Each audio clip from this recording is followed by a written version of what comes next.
पुण्यातील लकडी पुलाच्या खाली असलेल्या नदीपात्रामध्ये एक महिला कोसळल्याची माहिती मिळालेली होती। त्यानंतर या ठिकाणी गेल्या तासाभरापासून बचाव कार्य, शोधकार्य सुरू होतं। मात्र आता हे शोधकार्य जे आहे ते थांबवण्यात आलंय। तुम्ही माझ्या मागे जर बघितलं तर या ठिकाणी अग्निशमन दलाच्या ज्या 2 गाड्या आहेत, 2 विभागांच्या या गाड्या दाखल झाल्या होत्या या ठिकाणी आणि या दोन्ही गाड्यांकडून म्हणजे या दोन्ही विभागाच्या अधिकाऱ्यांकडून, जवानांकडून या ठिकाणचं बचाव कार्य करण्यात आलं, शोधकार्य करण्यात आलं। आणि आता हे शोधकार्य जे आहे ते जवळपास तासाभराच्या नंतर थांबवण्यात आलंय आणि या गाड्या ज्या आहेत त्या आता पुन्हा माघारी जाताना आपल्याला पाहायला मिळतात। पोलिसांची जी गाडी होती आणि पोलिसांचं जे पथक होतं ते सुद्धा या ठिकाणून नुकतंच बाहेर पडलेलं आहे। खरं तर मुळात ही जी घटना घडली आहे ही जवळपास 5:15 ते 5:30च्या दरम्यानची घटना असल्याची माहिती मिळते आहे। 5:30च्या दरम्यान MPSC करणारे 2 तरुण जे आहेत ते इथल्या संभाजी पोलीस स्टेशनमध्ये दाखल झाले होते। त्यांनी याविषयीची माहिती दिली। त्यांनी नदीपात्रामध्ये चालत खाली उतरलेल्या एका महिलेला पाहिलेलं होतं। जी महिला चालत खाली गेल्याची माहिती त्यांनीच दिलेली होती। त्यानंतरच संभाजी पोलीस स्टेशनच्या अधिकाऱ्यांनी मग डेक्कन पोलीस स्टेशनला याविषयीची माहिती दिली, कारण त्यांच्या हद्दीतला हा संपूर्ण परिसर असल्यामुळे। त्यानंतर डेक्कन पोलिसांचं पथक या ठिकाणी दाखल झालं। डेक्कन पोलीस आल्याच्या नंतर त्यांनी काही प्राथमिक पंचनामा आणि शोधाशोध जी आहे ती या ठिकाणी केली। त्यानंतर लगेचच अग्निशमन दलाला या ठिकाणी पाचारण करण्यात आलं। अग्निशमन दलाच्या 2 गाड्या आलेल्या होत्या, त्यांच्याकडून सुद्धा लगेचच पाण्यात उतरून बांबूच्या सहाय्याने असेल, गळ टाकून असेल, ही महिला कुठे आहे किंवा तिची काही बॉडी वगैरे सापडतीये का किंवा महिला काही सापडतीये का अशा पद्धतीने तपास केलेला होता। मात्र या संपूर्ण तपासातून, या शोधकार्यातून काहीही हाती लागलेलं नाही। अगदी ही महिला जी आहे ती लकडी पुलाच्या अगदी 50 मीटर खाली असलेल्या पाण्याच्या प्रवाहामध्ये पडल्याची माहिती मिळालेली होती। तिथपासून जवळपास 150-200 मीटर पर्यंतचं शोधकार्य जे आहे ते पाण्यात उतरून करण्यात आलं। 3 जवान या ठिकाणी पाण्यात उतरलेले होते, मात्र कुणालाही या ठिकाणी काहीही आढळून आलेलं नाही। विशेष म्हणजे या ठिकाणचं जे पाणी आहे ते इतकं कमी आहे, म्हणजे जवळपास 3-3.5 फुटांनी इतकंच पाणी आहे। त्यामुळे या पाण्यामध्ये एखादा व्यक्ती जो आहे तो बुडू शकत नाही किंवा वाहून जाऊ शकत नाही, इतकं खोल हे पाणीच मुळात नाहीये। त्यामुळे या ठिकाणी जी महिला कोसळल्याची माहिती मिळालेली होती ती खरंच या ठिकाणून पाण्यात वाहून गेली की आणखी काही झालं याविषयीची कुठलीही माहिती या संपूर्ण शोधकार्यातून मिळालेली नाहीये।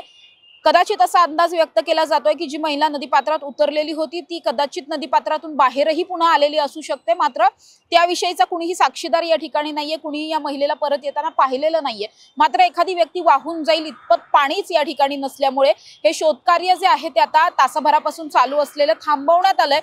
याविषयीची आणखी काही माहिती, तशा पद्धतीचा कॉल जर उद्या सकाळी अग्निशमन दलाला पुन्हा एकदा मिळाला तर अग्निशमन दल पुन्हा या सगळ्यामध्ये त्यांचं जे काही शोधकार्य आहे ते उद्या सकाळी सुद्धा चालू करणार आहे। मात्र सध्या तरी या ठिकाणचं शोधकार्य थांबवण्यात आलंय आणि या ठिकाणी एखादी महिला वाहून गेल्याची शक्यता ही अगदी धुसर असल्याचं सांगितलं जात आहे। अगदी खोल पाणी नसल्यामुळे महिला या ठिकाणी वाहून जाऊ शकत नाही। जी महिला या ठिकाणी कदाचित पाण्यात उतरली असेल, तिने उडी मारलेली नसू शकते, कदाचित ती उतरलेली असू शकते, कदाचित काही सामान जे आहे, काही धार्मिक साहित्य वगैरे जे आहे ते विसर्जित करण्यासाठी एखादी महिला उतरलेली असेल, असे अनेक अंदाज बांधले जात आहेत। त्यामुळे आता पुढचा जो काही तपास असणार आहे, या ठिकाणी जवळपासची कुठली महिला मिसिंग वगैरे आहे का अशा दृष्टिकोनातून डेक्कन पोलीस तपास करतील आणि त्यानंतर जर ही महिला खरंच नदीपात्रामध्येच कुठेतरी बेपत्ता झाल्याची खात्रीदायक माहिती जर पुन्हा एकदा मिळाली तर मात्र पुन्हा एकदा हे संपूर्ण शोधकार्य जे आहे ते चालू केलं जाईल आणि याविषयीची सविस्तर माहिती जी आहे ते अग्निशमन दलाच्या अधिकाऱ्यांनी दिलेली पाहायला मिळते। फायर स्टेशन आमच्या मेन ऑफिसवरून आम्हाला कॉल आला होता की बाबा नदीपात्रामध्ये लकडी ब्रिजच्या खाली एका महिलेने उडी मारलेली पाण्यामध्ये आणि आपली गाडी सोडा। मग त्यावेळेस आम्ही घटनास्थळी निघालो, तर इथं आल्यानंतर कळालं की कसबा फायर स्टेशनची ऑलरेडी इथं गाडी होती आणि प्लस आम्ही सुद्धा आलो। दोन्ही गाड्यांनी शोध घेतला आणि इथं आल्यानंतर सर्वप्रथम पोलिसांची आम्ही विचारपूस केली की बाबा कुठे महिलेने उडी मारली किंवा तुम्हाला कोणी सांगितलं। मग त्यांनी सांगितलं की एका जाणाऱ्या व्यक्तीने त्यांना कळवलं की एका महिलेने इथे उडी मारलेली आहे। मग त्यांनी आमच्या कंट्रोलशी संपर्क साधला आणि मग कंट्रोलने आम्हाला कळल्यानंतर आम्ही इथं शोध घेतला। 1 तासभर शोध घेतला तरी त्या महिलेचा काही शोध लागू शकला नाही आणि पाणी कमीत कमी 2 ते 3 फूट एवढं पाणी असल्यामुळे त्याच्यात बांबू आणि गळ टाकून आम्ही शोध घेतला।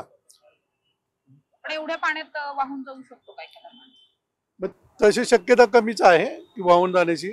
आता तिने कशासाठी उडी मारली हे आम्हाला समजू शकलं नाहीये आणि एवढ्या पाण्यामध्ये उडी मारल्यानंतर तिला लागू शकत नाहीये, म्हणजे असा आमचा अंदाज आहे.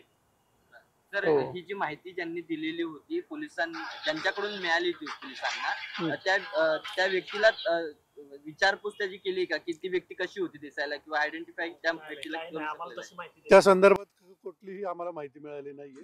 फक्त त्या स्पॉटवरती उडी मारली एवढंच कळायला होतं, म्हणून आम्ही तेवढ्या एरियामध्ये सर्व चेक केलं. मग इथून पुढे अजून काय शोध मोहीम सुरू होणार आहे?